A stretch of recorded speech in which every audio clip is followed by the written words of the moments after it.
I want to answer the accusations we've been getting on this side of the microphone as it pertains to the Seminoles of Florida State, because we do our rankings every single Sunday morning from the games that we've seen so far.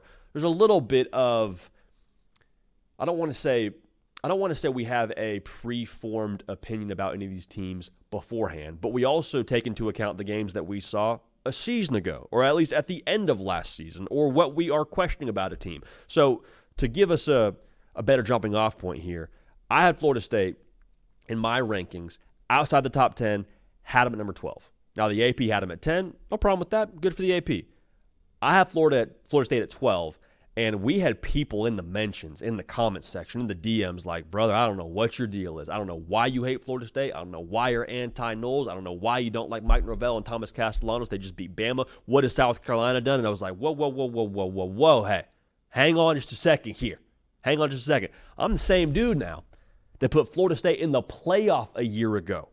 Had them in the playoff, and then guess what? Egg on my face, crow in my mouth, shame in my heart, 2-10. So for me personally, I'm like, I love what I saw against Bama. I'm in a Miami hotel room with Caden Smith watching Alabama, Florida State on a laptop and just cackling at the Gus Malzahn clinic and juice box, just extraordinaire he was putting on offensively. Thomas Castellanos just scored again. I thought it was incredible. The story was incredible. I was happy for Mike Norvell because a lot of people were talking crazy about him. I was happy for Thomas Castellanos.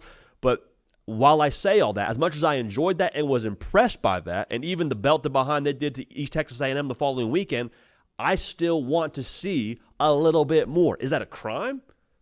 Is that so wrong? When you got trust issues, when you get burned one time, maybe, just maybe, you want to give them more than 2 weeks in the college football season, and only one of those games being against a Power 4 school. I don't think we're off base here. I don't think we're saying anything crazy, having Florida State at 12 instead of 10.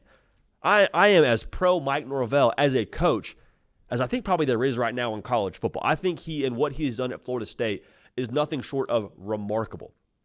Nothing short of remarkable. I think what you see now for Florida State and what I want to make sure we're aligned on when it comes to how I view Florida State, I think the top end is real, dude.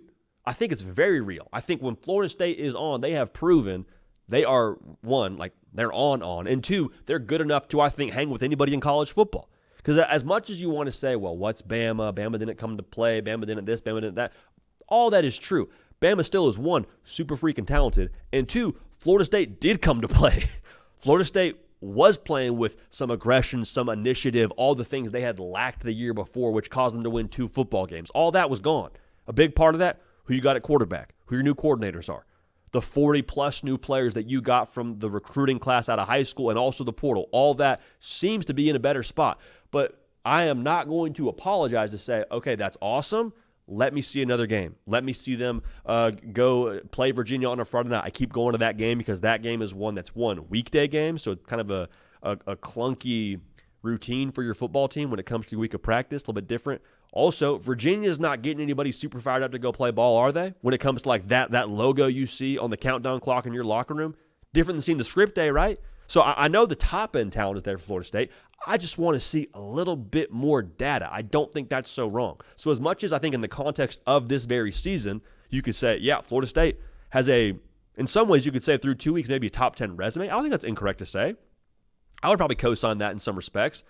But if we're trying to give a truly all-encompassing view of what these teams are right now, yes, I'm going to factor in a little bit what I saw at the end of last year. And that's not me penalizing you. That's just me, I think, using some good context as to what we think this team is going to be down the road. This year's team is not last year's team, 100% true.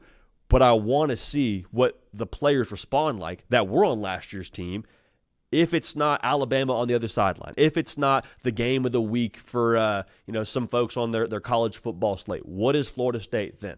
I don't doubt they can do it. I just want to see a little bit more before I put them in the top 10. Because success in college football at its most simple, most basic level is having a standard set internally for yourself at the highest level possible, and then every single Saturday and every single week during practice, meeting that or being as close to that as possible so you get the result you want. Like, results are one thing. Approach is a whole other thing. Approach is really what I think defines most college football teams. Way of doing things, culture, success. It's not a mistake that Kirby Smart and Georgia have been a wagon with different teams, different coordinators, and personnel. Why? because the way of doing things has stayed the same. Same thing with Saban's and Bama. Same thing with Ryan Day at Ohio State. Like, that is the formula. That is the process. How far along is Florida State in those things? Now, if they go win the next couple of games and they're looking like a wagon that they are, okay, awesome. Top 10 team. No question about it. There's no anti-Florida State narrative here.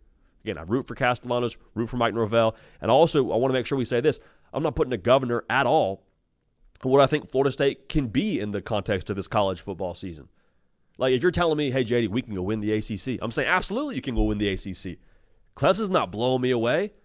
Miami, they just woke up, it looked like, to playing real football on the defensive side of the ball with Corey Heatherman playing or running the DC over there. Like, I'm not telling you can't go win the ACC. JD, we could be a team that, maybe finds ourselves in that college football playoff discussion. Would that be surprising? Yeah, 100%. Is it out of the realm of possibility 2 weeks into the season? I don't think so. Am I predicting that right now? I mean, let's just take a second here. But, like, I'm not putting a governor what Florida State can be. I just want to see a little bit more of it before I tell you you're absolutely a top 10 team. You're absolutely making the playoff. You're absolutely all these things. Give it some runway. Give it a second.